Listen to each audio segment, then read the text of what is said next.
Imagine doing something kind for someone, a random act of kindness. Let's say you run to the store for a family member at night because they need something on the refrigerator, or you run for baby formula, or let's say diapers, because it's late at night and you don't want to send your family member, your cousin, your aunt, or your friend out. So you run to the store and you just happen to be at the wrong place at the wrong time. Or you just happen to be at the wrong place, but not at the wrong time, just at the wrong place. Imagine being accused for something that you did not commit, a crime, a murder that you didn't commit. Falsely accused, spending half your life that you've walked this earth, spending more than half your life than you walked this earth behind bars. And not giving up. Believing that one day, holding on that one day you'll be free. Well, Sean K. Ellis doesn't have to imagine that because he's actually lived through it. And he's now an advocate for the criminal justice reform. We had Sean on, and typical Bro-RantZ fashion, we had several technical difficulties. And I don't mention that just to brag about our issues, but I just wanted to paint the picture of the kind of person Mr. Ellis is. We had him with our issues for about 20 plus minutes, and he never showed any angst. He never showed he was irritated or upset or anything. He actually was just understanding. He was very understanding. He was kind. He actually made us feel like crap for probably being more upset. I only say that just to show you that there is a lesson to be learned from Sean K. Ellis if you listen and watch, that we all can learn. The segments are marked 21 years,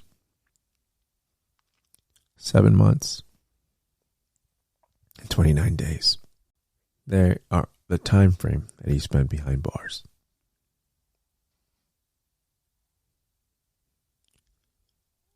I hope you enjoy the show.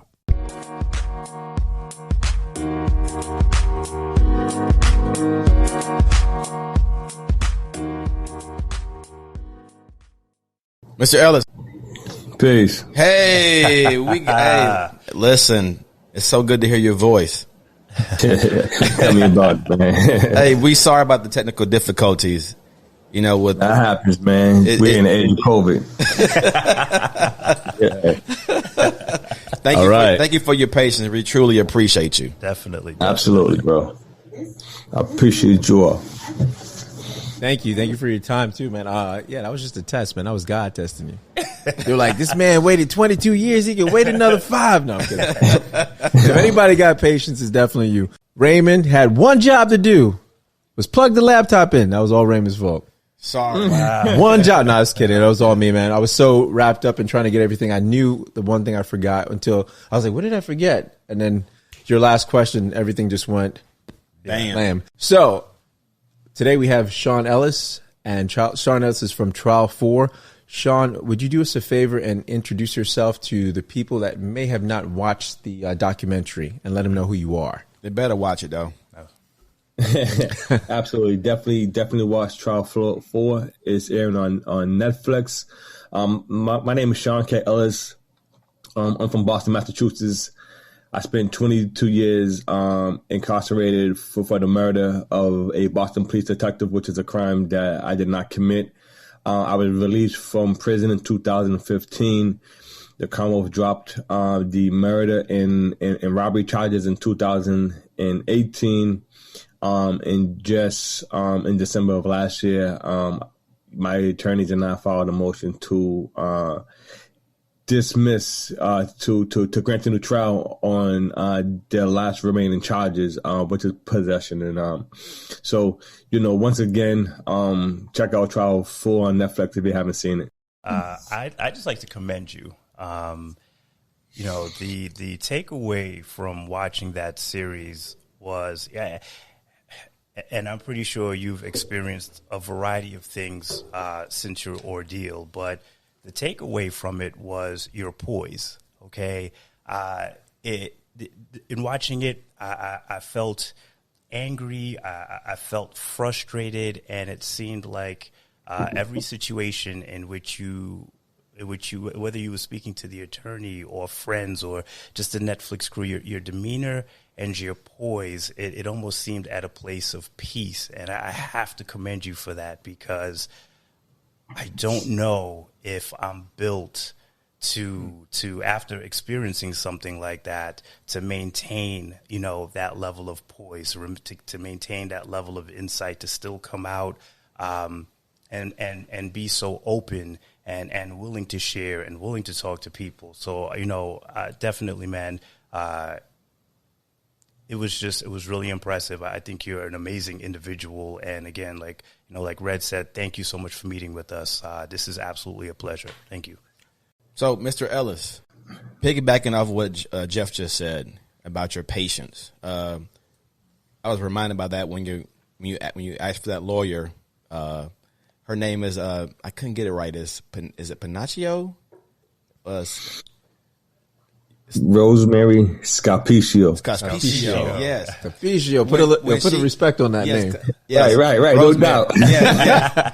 She was, like you said, she was right to the point. She's like a bulldog. Like she was rough and tough, and she had no fear. But what I love about it is when she said that, when she heard your story and you wrote to her, and piggybacking off of what Jeff said, she said she didn't have time for you, and you said, "I'll wait." Yeah. I mean, like it was just like, no, I needed, I would have been like, I need you to help me right now. But you said, I'll wait. It was amazing that you said that. It's my reality is what you just said. Like, I needed a lawyer right in that moment, but there was something inside of me that knew that she was the one that I needed. So it's like the idea of me not waiting didn't exist. It's like, that's what I want, then I got to wait for it. Right. I was going to ask you one of the questions, because I know your motto now is, which is beautiful, wounded but not broken. Where did that phrase come from and originate from, and who is the message for? So, in terms of like origination, like I'm not too sure about that. But where it came from, in my mind, it's like one night, I was coming up on my anniversary, for being home. No, as a matter of fact, I think it was the anniversary for when the case got dismissed, when the Commonwealth threw the case out. Okay. And I was talking to my fiance at the time, and she asked me, like, what is, like, how is it that I was feeling in that moment at that time? And I just shared that, I was wounded, I was wounded by all that I went through, but that I wasn't broken by it. And she happened to, get a T-shirt made celebrating my anniversary, and it was on a T-shirt. Wow. No, that's beautiful, because it's universal. I mean, it can apply to anyone. That's why I asked you, like, who's it meant for? It's just not for you. It's for anyone that has gone through some, either wrongful conviction or anything, been wrong, period, but either by an abusive relationship. Absolutely. So it's very, absolutely. I love it. Love the message. Mm-hmm. Yes, it's and that's the beauty in that. It's like, it isn't just for people who have been wrongfully convicted. It's for young children who who are fatherless or who are motherless, or who's being raised by a single parent that has come up through the system or through a hardship. It's for those who have been in the Department of Children and Families or DSS, and it's for the battered women and the battered men. Wow. You know, it's for homicide survivors, rape survivors. Like, it's for those who have, like, you know, gone through something. That is intended on breaking who they are as a person. That is intent on breaking their spirit, but they fight through and persevere through and come out of it not broken. That's who that's for. That's who's all represented in that, because it's that type of spirit that is the kindred spirit that runs through us all and connects us all. Absolutely. I was gonna say, it definitely connects us all and brings us together. So it's like having I was gonna say a brethren or a society or community that has been hurt by the world or by circumstances, but yet you're not alone. So I mean, it speaks volumes. Like I said, it defines your situation to a T, and I love it. You know, I was wounded but not broken by my mom, but that's a different story. Right. I mean, no, my mom's great. She just wants to whip me. She's great. She just used to beat the hell out of me. She actually listened. She actually watched your thing, because I told her, I was like, look, I have this guy. He's coming on our show. You got to watch it. I wanted to get.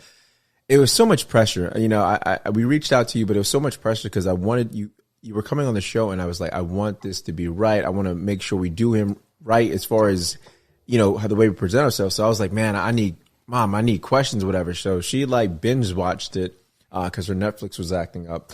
Netflix, you know, you got to tell people to unplug their Fire Stick and put it back in. But anyway, it was acting up. It was not playing your thing. And she was like, oh my gosh, it's, you know, they're doing something. They're not playing the trial 4. Everything else is playing. I said, Mom, I understand. She was like, no. That Derek Chauvin trial is going on right now. So it's got something to do with it. I was like, Mom, unplug it, put it back in. So it works. She stayed up all night watching it. And she was like, tell that boy I was mad, I was angry, I was crying, and I was happy, but I was like, oh, I can kill those men. But she was just saying, tell him I'm praying for him, and I'm happy for him, and I pray to God that he gets all the, you know, it can't make up for anything, but all the money in the world that basically bankrupts that city. It's a range of emotions. Yeah.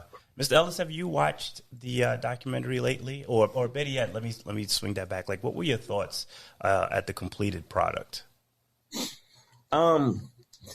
It's a accurate representation. Okay. You know, but you know, who knows? I was angry. Yeah. I was so angry for you. I just, man, you know, because you're raised with the belief that if you are honest and upfront, and especially if you've got nothing to hide, you should be good, right? Yeah. Like that's like a basic understanding, and to see how that whole situation just went so left, and then when you hear the things going on behind the scenes that help to push it in that direction, that just adds to the frustration level. But you know what? Even in that story, there were a lot of things that I found just really interesting. And I think, and it's to borrow a term that I think you use, like there seemed to be divine intervention, you know, in at several points within your story. One of which is Godma. I believe is that what, like, can you tell us about that situation and just like, you know, the dynamic in the relationship you have with her? So I was incarcerated at what was at the time the maximum security prison of the state, and you know, she just happened to you know, write me a letter and just asked, you know, if I remembered her and her family and who they were. And of course, I remembered them because that was, a particular period of time in my life. And so, she ended up coming to visit me. Her and her son, who, coming up was like a best friend, and she just took an interest. And the rest is history. Yeah, that was definitely love there. So. I tell you this right here. What was crazy to me was when you had the court case to get a new trial, and the judge has said, based on the facts, that she thought you deserved a new trial, but she said, against her better wishes or something like that, she says, I know there were honorable and true and honest cops. I am still trying to figure out who she talking about.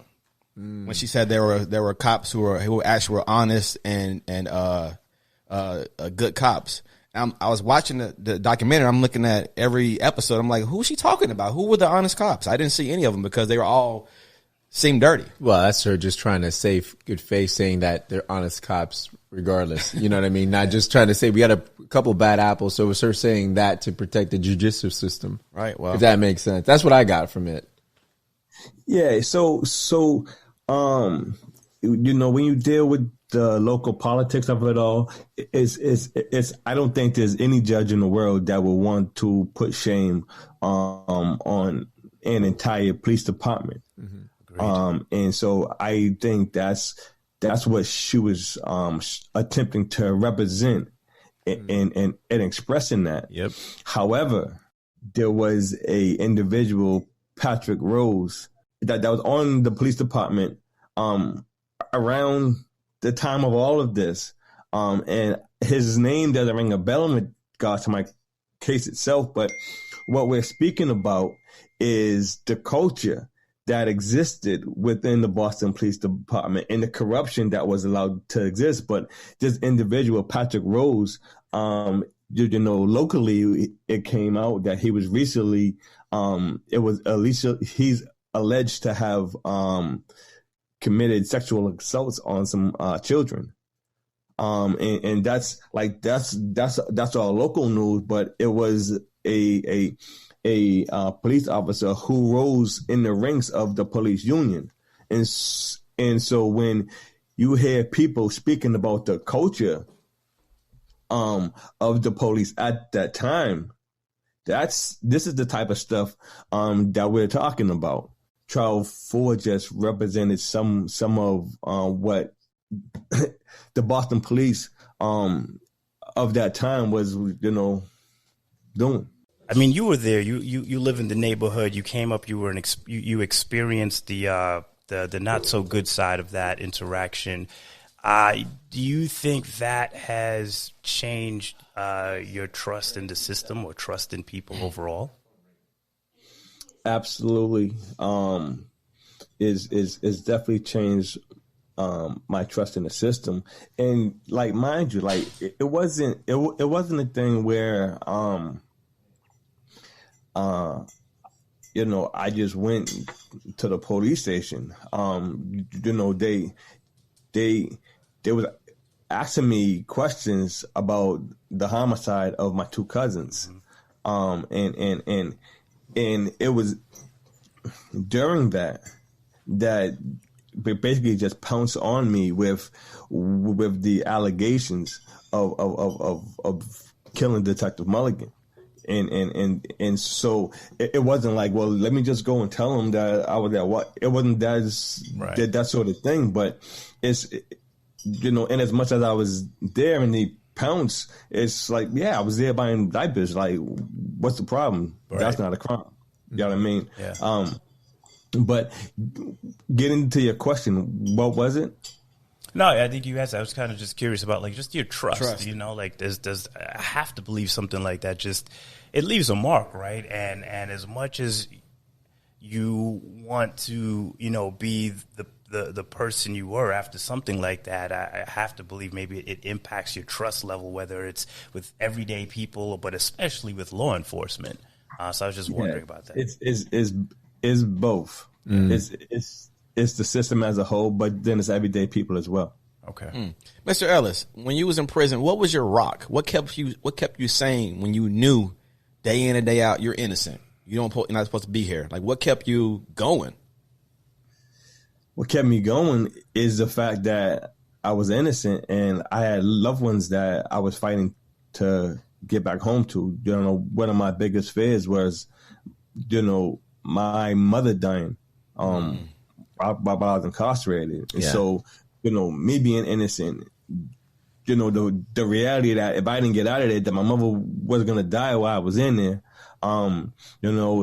just that, like that. And then throughout this process, I developed a relationship, with God. Okay. And I'm not one of those people who are shameful to acknowledge the God. Okay. And so I study things as far as Christianity, Jehovah Witness, like Buddhism.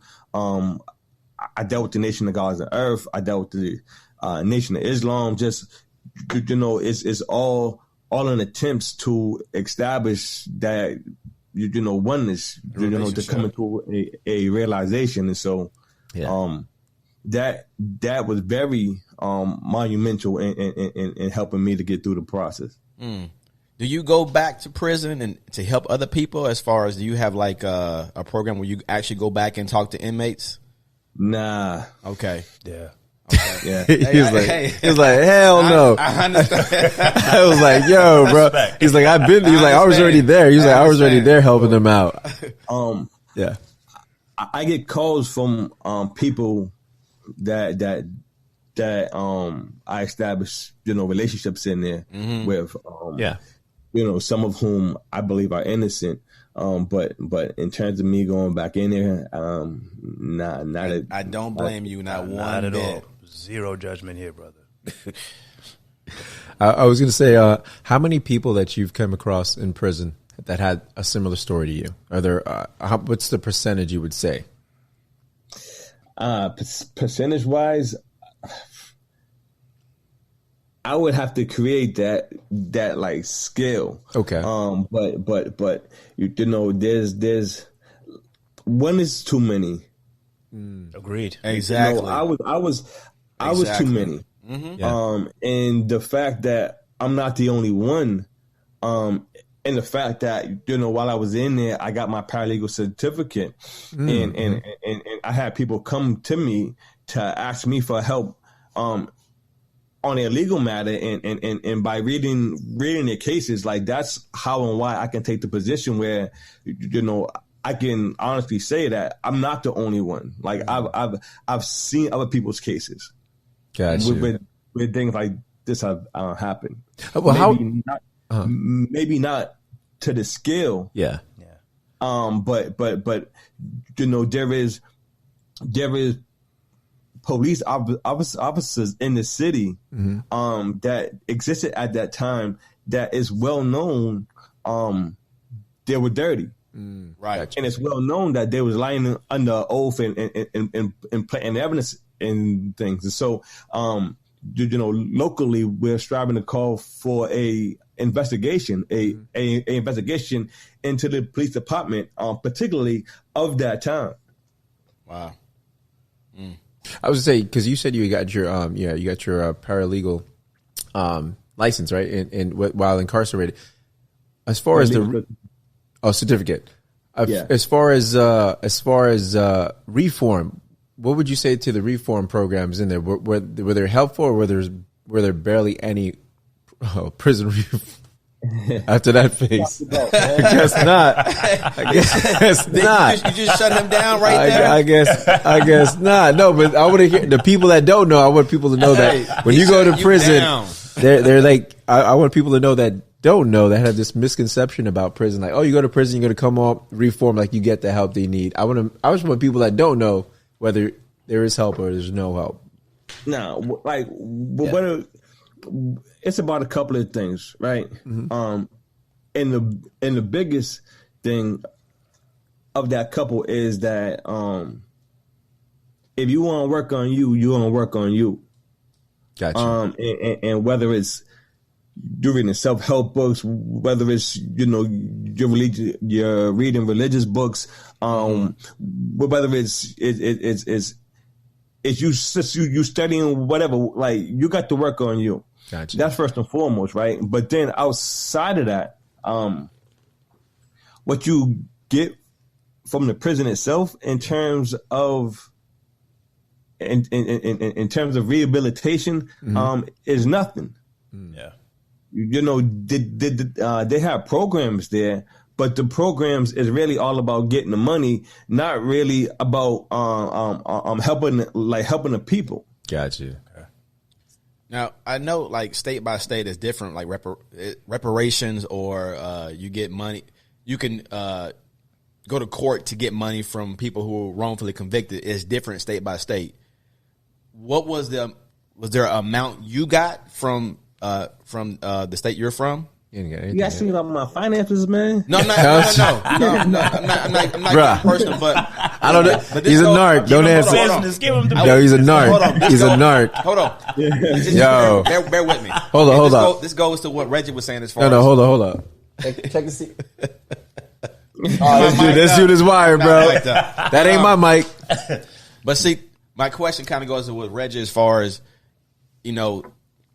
reform, as far as, is that something you would want to work on, as far as, like, other people who go to prison who are innocent needs to be changed, as far as, when they come out to nothing. They don't have nothing. You went in for 20 some years, they had nothing when they come out because they were locked up. So yeah, no, you're absolutely right. And when I came home to absolutely nothing. Right. But I was still fighting my case when I came home. Mm-hmm. And when I say I came home to absolutely nothing, yeah, there was people around me that helped to provide and make sure that I was straight. But in terms of the Commonwealth of Massachusetts, yeah, here it's the Commonwealth, in other places it's the state. But here I came home to absolutely nothing. No housing, no money, no job, no nothing. Man. All right. So, but I also came home still fighting this case. Yeah. I came home on a $50,000 bail. You know what I mean? So, I want to lift up, the people that held me down during that process, right, until I was able to make the transition and learn how to do a resume and apply for a job and go through that process. You know what I mean? But so that was one of the things that you touched on, is the reentry phase, particularly of the exoneree. Yeah. Right. But then too, you're talking about the local compensation law, and as it stands right now, I'm still fighting this case. In December, my attorneys and I filed a motion for a new trial on a firearms charges. And just a few weeks ago, maybe about a month ago, our current district attorney, Rachel Rollins, assented to our motion, meaning she agreed that justice was not done in the case. And so right now we're waiting to go in front of the judge and see if he's going to grant a new trial or dismiss the charges. Is it, you can do either one, right? Yeah. So what's in front of him now is a motion for a new trial. Okay. The district attorney has said that once he grants that motion for new trial, that she is not going forward on a case, that she's dismissing everything in the case, which is the firearms. Right. Okay. Gotcha. So, Mr. Ellis, kind of circling back on that, can you walk us through? Right, you've been released, you've got your freedom, but you've got this trial pending, kind of like looming over you, right? Like, can you walk us through like that feeling and kind of where you were at that time? Because I know it's got to be a mixed bag, right? Like, you're happy to finally be out and be back with your loved ones, but then you still got this thing that just never seems to go away, even though they've got all the proof in the world that there's wrongdoing, right? So like where were you at in during that process? Well, you speak to like your mental, emotional place, you know? So my conditions of confinement changed. You know what I mean? In terms of I wasn't, under confinement, the harsh conditions that I once was. Gotcha. But as far as mentally and psychologically, is I was as I remain in the fight for my life. Yeah. You know what I mean? And so one of the things that reminded me and prevented me from being complacent was I had a GPS on my ankle. Gotcha. So I seen that thing, I felt that thing every day, all day. Okay. So that was the connection as far as physically between me, the physical part of my fight. Okay. Gotcha.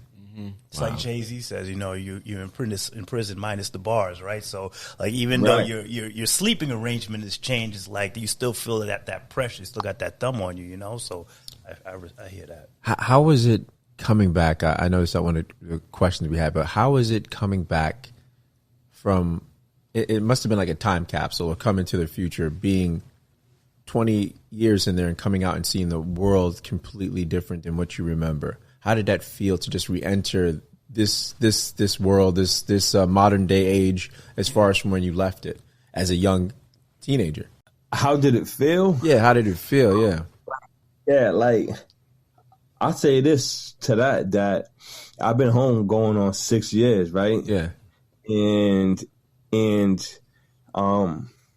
initially when I first came home, the benefit of learning was intertwined with my feelings of happiness with being home. So like I'm trying new things and so on and so forth. I recently crossed over to ISO type of technology. Okay. Right. And to me, the interface is 100% completely different. And so as we speak right now, I'm learning something completely new in the same way that I was learning things completely new when I came home. And right now I'm all screwed up. You know what I mean? Yeah, and I say that in a way where it's I'm still trying to learn how to use technology, period. You know what I mean? Yeah. Me too. And so it's whereas it isn't just a matter of crossing over from somebody that's already been out here with technology. Like I'm behind the eight ball 2 or 3 times over with the crossover. I believe you. Yeah. You know what I mean? Yeah. It's intense. But is it different now? Because you're entering a society where, okay, so I don't know how it was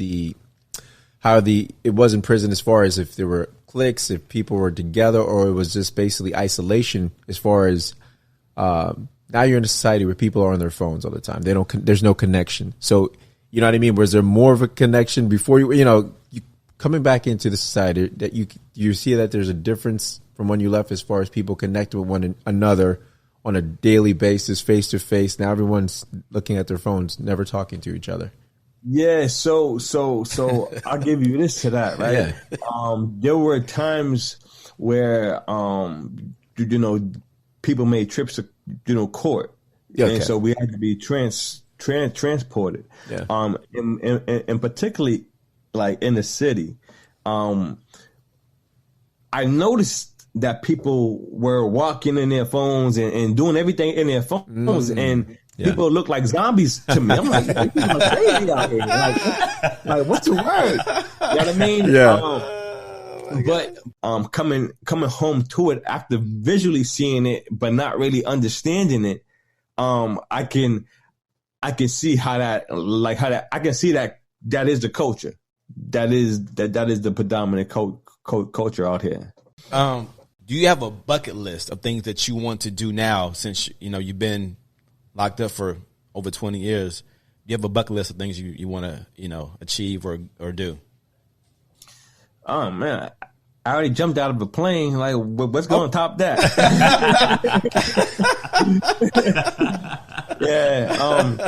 Yeah, nah, that idea came from my partner Diamond. But something that I I want to do that's really not all that big is go jet skiing. Oh my gosh! Oh yeah. You gotta come to Florida. Gotta come to Florida, man. Man, you gotta come to Florida, man. Seriously, we love to hook up with you, man. We will link up. Seriously, I'll actually be somewhere that down Florida more sooner than later. Okay. So yeah, I'll definitely man, hit us up, man. Seriously, we know where the spots is at. Yeah, but so yeah, that I'm not sure, man. I just want to live, be happy, man. Oh and, yeah.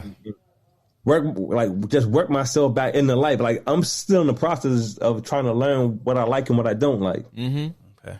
Yeah, that's you know what I mean. Just on very basic things. You know what I'm saying on other things, I'm way ahead. I'm saying, but the real basic stuff is what's hitting me now, and I'm having to figure out. But it's all good. Okay. So wounded but not broken. That's right. So in watching your story, context is everything. So I try to go online and find newspaper clippings or stories and stuff just to kind of get a feel, a gauge for where people were at that time and certain comments made. And, I found all kinds of article titles, speaking to your situation. And one of them that stuck out was this was a miscarriage of justice. And I guess I wanted to ask you, if you had to sum up your situation, how would you do that? What would you say if someone was to say, right, well, talk to me about what happened to you. How would you sum that up? What's your thoughts on that? Because, we come up with fancy titles all day, like miscarriage of justice, but, that doesn't even begin to scrape the surface of what you went through. So I guess if you had to sum it up, what would you have to say to that? How would you put that together? Wow. I gotta write something down. I know that was a loaded one.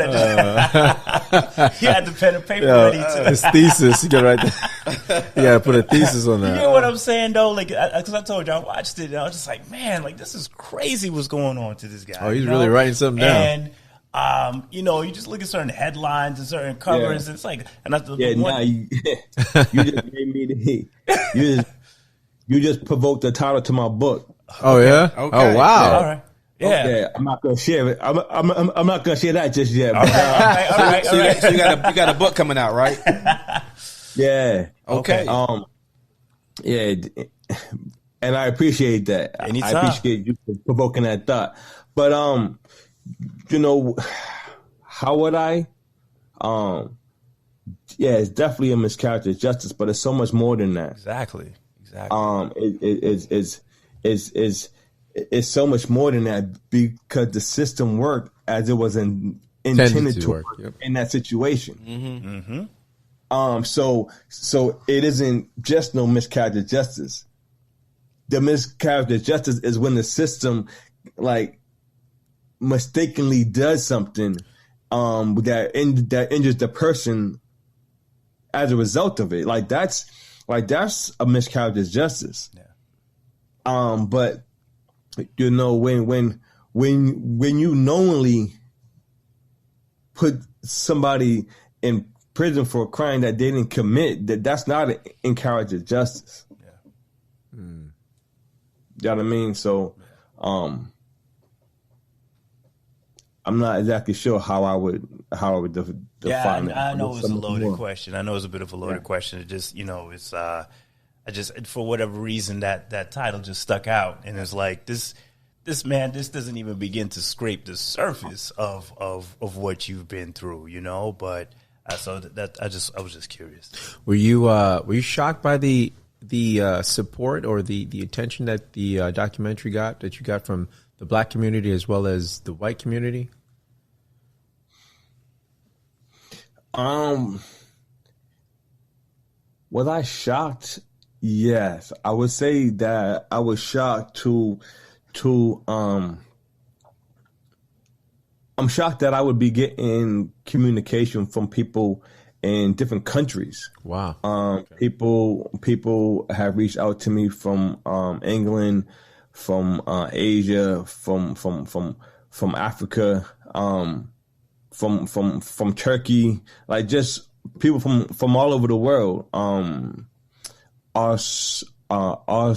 Australia, just everywhere. You know what I mean? And so I'm shocked by that. Yes. So what are the type of things that you're getting back from those people? What are they saying to you that you know? What are some of the things you can come off the top of your head that you're hearing from them? Yeah, it's really heartfelt, but it's you know, thanking me for fighting. Yeah. You know, some of the people can relate. You know, some people have related or connected to, you know, that wounded but not broken spirit. Gotcha. Mm-hmm.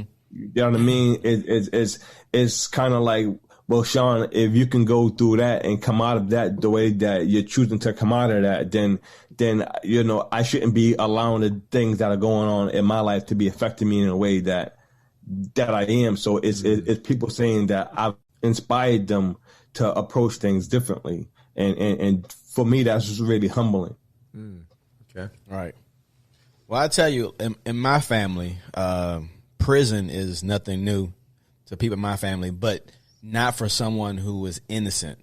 And you're a beacon, you know, of perseverance, as you well know. But who is Sean Ellis today? Who are you right now versus Sean Ellis in '93? So Sean Ellis in '93, I've just gone through a hellish ordeal that no man or woman should have to go through. And don't forget your survivor, and inspiration. Deal with and heal from that. I was gonna say, do you think? Oh, you gonna say something? No. Oh, okay. No, and like my brother just said, like a survivor. Yeah. I was gonna say, do you think? I know there people don't know what their purpose is in life, and I was saying, do you believe this wrong has somehow guided you to what your purpose is in life and giving you this drive to change things, whether it be through legislation, and other things you're doing as far as the charities that you're involved with as well. So what do you believe that this is exactly who you were meant to be, even though it was going through something that, like you said, no man or woman should ever have to go through? So do you believe your wrong made you find your purpose and hone in on who you're supposed to be? I can't say that it did. Like, you know, somebody asked me that question the other day. Yeah. But it's like I'm still learning my purpose. Okay. Like when I came home. Yeah. Well, when I was younger first, when I was in middle school, you know, my dad asked me what I wanted to be when I grew up, and I told him that I wanted to be a lawyer. And then, you know, is we have trial 4 happen. And then when I came home desirous of being a lawyer. You know, I thought my purpose was being a lawyer and defending people in court. But it's then I got introduced to different stuff, and then, you know, that has an attraction to me. Gotcha. You know, community organizing has an attraction to me. It's like, all right, man, like, is that my purpose? So, like, I'm really still in the process of really learning myself. But what I do know is that the criminal law system, is broken. Oh yeah. And I just can't just be quiet. And not highlight the fact that it's broken. Right. Not, utilize what happened to me to lift up the voices of those who are struggling through it. So, based on what you just said, I was with some friends of mine back home, and I was out talking to people about we're going to be interviewing you. And one friend happened to be a friend of a friend was a lawyer, and this lawyer had told me what you just said. The system is broken. So I asked, what would you do to fix it? And then she told me what she would do to fix it. And then I said, hey, would you come on the show to talk about it? And she will not. She would not come on the show to talk about it because they are afraid of the repercussions to tell the truth about what it takes to fix the system as far as criminal justice and everything. And it's crazy to me how they know what to do to fix it, but they won't even talk about it. It just won't due to fear. So this is what I'll say to that is that there is a whole community of exonerees that will pick up and step forward on the fight to fix the system. Whoever it was that you were speaking to don't have to step up. All we got to do is make that connection, because there's a whole exoneree community that's fighting and organizing to really confront and deal with and get redress from the criminal legal system. Right. So let's go on and make that connection. Before we let you go, I want to discuss the foundations that you cover, because we're going to make a donation to it. Bro-RantZ will.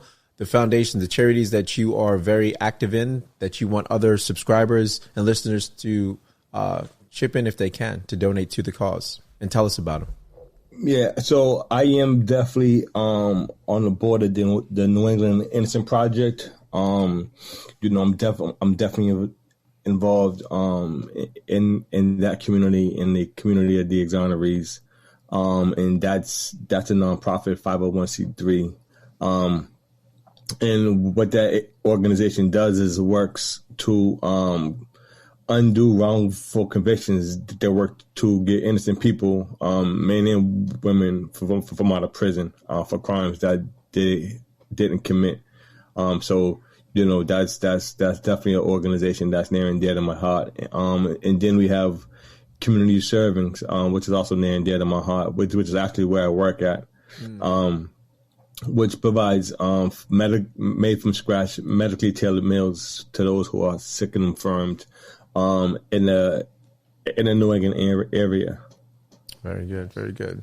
I mean, we're definitely going to do our part and donate in honor of it, as your assistant said, Cynthia, which is great. Hey, you've got a great assistant. Love her to death. Wonderful. So, man, I want to thank you so much for your time. I appreciate it. We all appreciate it. Is there anything you guys want to say in telling them goodbye? I got one thing. Would you do us a huge favor when you come when you get your book out? Come back on our show. Oh yeah, absolutely.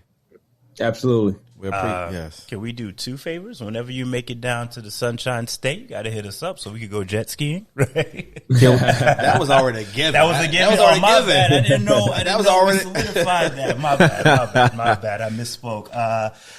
Circling back, thank you so much for your time today. I think I like the word you used, beacon. That's how I view you. That's the light that I hold you in. Like, just again, your poise, what you've went through, to come out on the other side of it and still just maintain and look to give back and just keep a positive energy about you, because, we had a side conversation. We was like, why isn't Mr. Ellis mad? Yeah, man. I think we'd be mad, and that's so not your energy, man. So just thank you again. Yeah, and so that my demeanor didn't just come overnight. Okay. It didn't just come overnight. I was very upset. I don't want you to think that I was in prison, smiling and happy-go-lucky and just jolly Joe. You know what I mean? Like, that isn't what it is. I had some very tough emotional times in there, and some very tough mental times in there. But you know, is I was able to work through that as I continue to work through it. But you know, as I've said it on other platforms, like what I refuse to do is you know go through life angry, and having the weight of anger pull me down, and keep me confined to the harm and the trauma that's already been done to me. I'm saying, like, I'm not living that way. That's beautiful. See? That's way to sum it up. That's why you're the beacon. Wounded but not broken. You know, yeah, definitely wounded but not broken. And you know, visit my website, trial4FOUR.com. You know, you can support me by buying some of my merchandise, wounded but not broken. And I definitely appreciate it. No, we definitely will. Yeah, no, we definitely will. And I'll hit you up. I'll hit you up when I get down there. Though. All right. Okay, all right. We're going to hold you to that. Yeah. Which part of Florida you in? You in North Florida, South Florida? Central. We're in Central Florida. Central? Okay. Yeah. So we in the middle. Like, Daytona. Okay. Daytona. we're by the beach, man. So you can't even, you know. Can't go My wrong. father-in-law got a Listen, boat too. You can come. We If can I go on the boat. see you on Instagram or somewhere and you post me in Florida, hey, Yo, I'm gonna come get you. All right, listen, man. If you see that, hit me up, all right? Yo, he's I'm like, gonna be hot. I'm gonna put it back on you. nice, brother. Yeah. Hey, thank you again. We ain't gonna hold you up. I know you have another interview after this, so thank you so much, my man. Yeah, definitely. I just got hit with some stuff, but no, definitely. I appreciate you all. Thank you. All right, brother. God bless. All right. Bless up. Thank you, brother. Peace. Peace.